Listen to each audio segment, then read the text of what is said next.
Après avoir exploré les résistances en Église actuelles, à notre époque, qui ont fait qu'on n'a pas avancé sur la question de l'environnement, maintenant on va prendre une autre posture, celle de la perspective historique. On va regarder depuis la fondation de l'Église, il y a 2000 ans, euh, est-ce que l'Église a été écolo ou pas? Eh bien, la réponse c'est oui et non. Vous allez voir, j'ai placé sur une ligne du temps les saints et les saintes que j'ai trouvés dans l'histoire de l'Église qui avaient une relation spéciale avec la nature. Au départ, j'ai simplement regardé ces saints-là et je m'étais rendu compte que les derniers arrivaient proche de l'année 1700. Donc, je remarquais un grand trou depuis les 300 dernières années. Mais là, à force de placer les points aussi, je remarquais qu'il y avait deux autres trous majeurs dans l'histoire où l'Église ne s'est pas préoccupée de l'environnement. L'Église ne trouvait pas que ça faisait partie des vertus importantes chez un saint, sa relation avec la nature. Okay? Donc, ces trois endroits sont le milieu du Moyen Âge. Ensuite, on a la Renaissance et dans les 300 dernières années, colonisation et industrialisation. Donc, on va les regarder un après l'autre. L'affirmation de la papauté et les croisades ont certainement contribué à un climat social qui faisait que la nature, elle n'est pas importante, elle est vraiment repoussée. D'abord, l'affirmation de la papauté, ça crée un ordre de plus en plus rigide, une hiérarchie qui fait qu'il y a un cercle dans lequel sont acceptés certains et il y a de l'exclusion euh, en dehors de ce cercle-là. Et les croisades, ben, soyons honnêtes, c'est un moment où clairement euh, la vie de l'autre n'est pas importante, je peux même aller le tuer. Et il y a eu des horreurs, je veux dire, les musulmans croient en Dieu et les croisés arrivaient et tuaient tous les musulmans, ils croient à un Dieu unique, juste comme, pareil comme nous. Euh, Ensuite de ça, ils sont arrivés notamment à Constantinople, ils ont fait le sac de Constantinople, c'est les croisés qui ont tué des orthodoxes, donc des chrétiens aussi. Euh, donc vraiment un gros problème là. Il y a nous qui avons raison et les autres, c'est exclu. Donc, si on n'était pas capable d'honorer la vie humaine autour, ben ça va quasiment en suite logique de ne pas honorer la vie naturelle qui se trouve autour de nous. C'était pas perçu comme étant important que de prendre soin de la nature, que d'être proche. Alors que, avant et après, ça semble avoir été, on a canonisé des saints qui ont vécu à cette époque-là, qui avaient une relation proche de la nature. On continue, on arrive à la Renaissance. De prime abord, en regardant la Renaissance, il semble y avoir une belle... on semble honorer la nature d'une manière intéressante. Pensez aux peintures et aux sculptures dans lesquelles on intègre la nature. Sauf que plus on les regarde, plus on se rend compte que, dans la majorité des cas, on utilise la nature simplement comme des beaux décors. Parce que la Renaissance, ce que c'est vraiment, et le David de Michel-Ange en est un exemple, c'est l'auto-glorification de l'humain. C'est vraiment l'humain qui est au centre. Donc, on arrive à une période où il y a aussi certaines formes technologiques qui commencent aussi. Donc, on se fie plus à ces technologies-là, ces techniques, que de dépendre de la nature. Là, on commence à en dépendre un tout petit peu moins, parce que la vie commence déjà à être un petit peu plus à l'aise. Un peu plus. Et en tout cas, plus que le Moyen Âge. Euh, donc, voilà pourquoi, dans la Renaissance, je pense que la nature est vraiment passée au second plan. C'était nous, l'humain, qui était au centre, très anthropocentrique, cette période historique-là. Et c'est nos constructions, notre architecture, notre ingénierie qui était vraiment plus importante. Euh, la nature a été repoussée plus loin. Et finalement, on arrive avec la colonisation. On semble répéter quelque chose qui ressemble aux croisades à certains effets, notamment quand on parle la colonisation du point de vue espagnol. Euh, mais même les autres peuples qui ont colonisé, on partait en Europe, on partait avec un sentiment de supériorité, on arrive en quelque part d'autre, et puis là où on vient, c'est inférieur. Il y a aussi ce grand, grand sens de propriété. Hein? Jacques Cartier arrive à Gaspé, pose le drapeau français, prend possession du territoire au nom du roi. Donc, prendre possession alors qu'il y a déjà du monde qui vit là. Euh, pour la question de prendre possession, ben c'est là aussi que c'est très différent. Euh, alors qu'avant, on pouvait habiter sur notre territoire, cohabiter, là, tout d'un coup, on est dans une logique de prendre possession. Donc, la terre est moins vue comme étant une terre de partage. Euh, et évidemment, ça va causer des problèmes au niveau écologique. L'industrialisation, c'est la suite. OK? Donc, on arrive avec plein de technologies maintenant qui font qu'on peut exploiter la nature très rapidement. Et les humains, on a été très, très lents à réaliser ces dommages-là.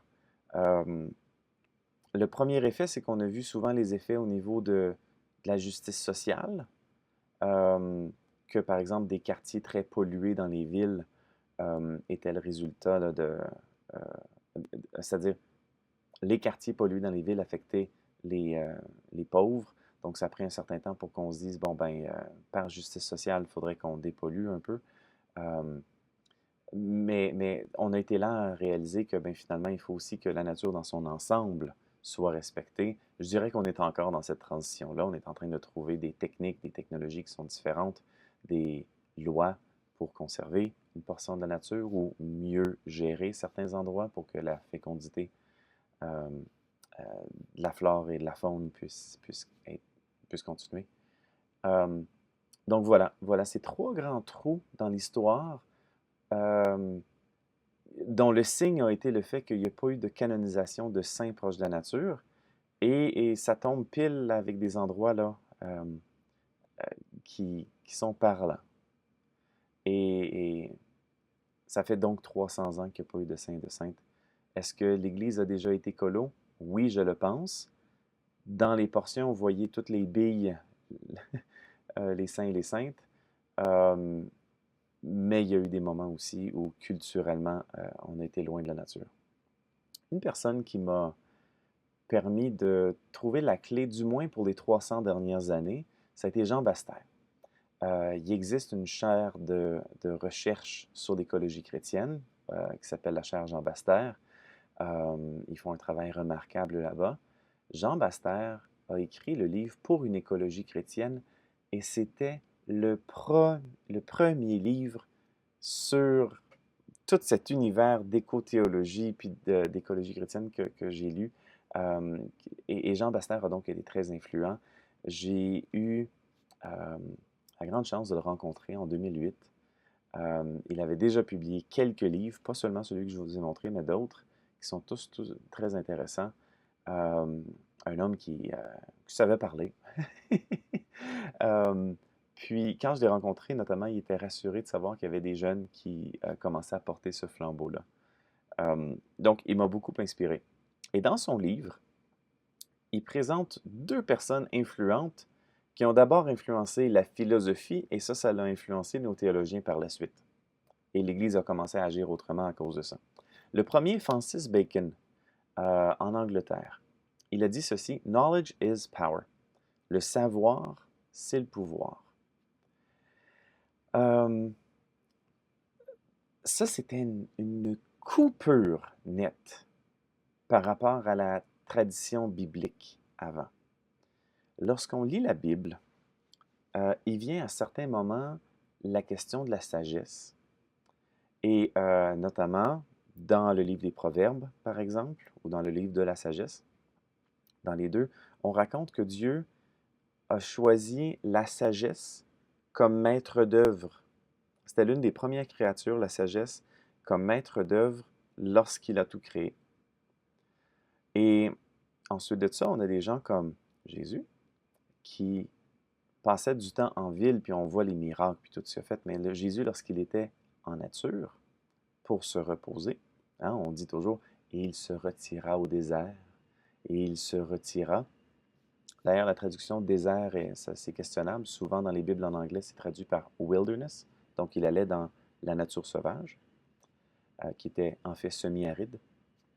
Donc, il était là, observait des choses en nature, et Jésus, Fils de Dieu, Jésus qui a lu les Proverbes dans sa synagogue lorsqu'il était plus jeune, eh bien, saisissait que, que toute la création, elle est faite avec sagesse. Donc, cette sagesse-là, il pouvait en puiser pour ensuite faire des paraboles et raconter aux gens devant lui certaines leçons de vie à partir de la nature parce qu'elle est créée avec sagesse.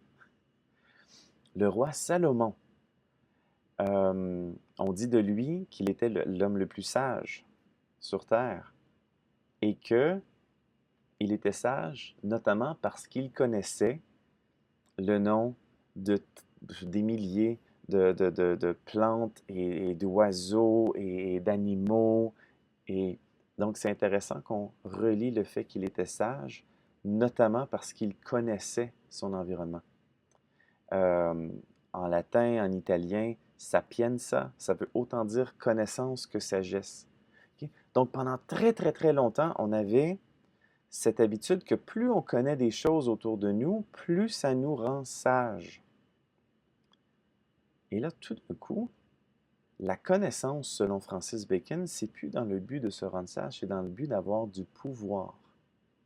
Knowledge is power. Donc, au niveau de la nature, ça veut dire que ça ne m'intéresse pas de connaître le nom des arbres, le nom des espèces d'arbres, si je n'ai pas l'intention d'aller les couper.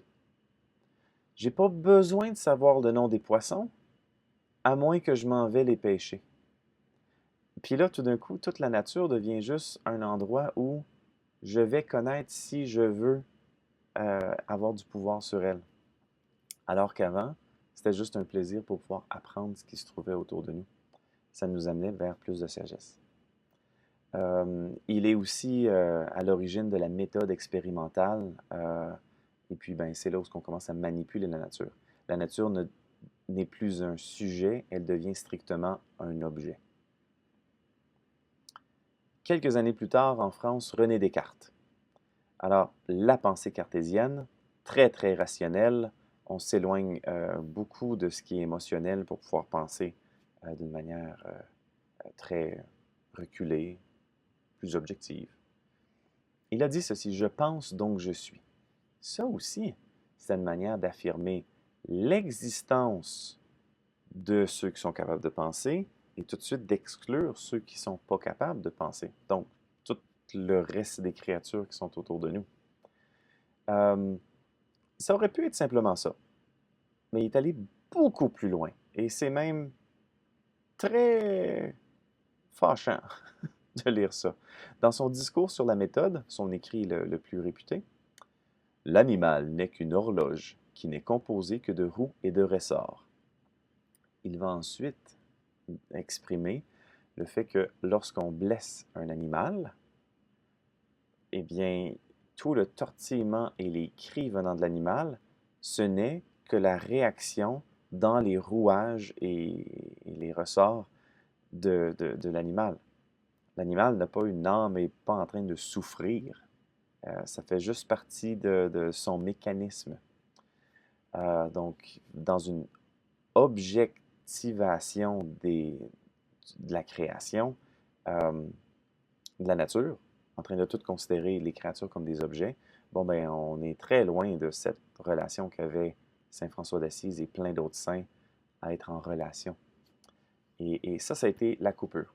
Donc, comme je vous ai dit, Francis Bacon, René Descartes, d'abord influencé la philosophie, qui ensuite, la théologie a commencé à être relue à ce niveau-là.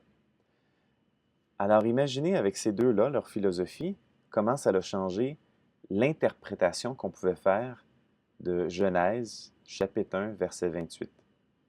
Soyez féconds et prolifiques, remplissez la terre et dominez-la. Soumettez les poissons dans la mer, les oiseaux dans le ciel et tous les animaux qui se meuvent sur terre. Les deux grands verbes dominer et soumettre.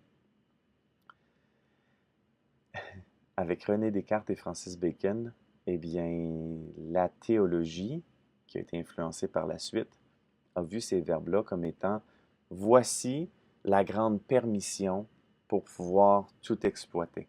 Le Seigneur a fait de nous les maîtres sur terre et on y va.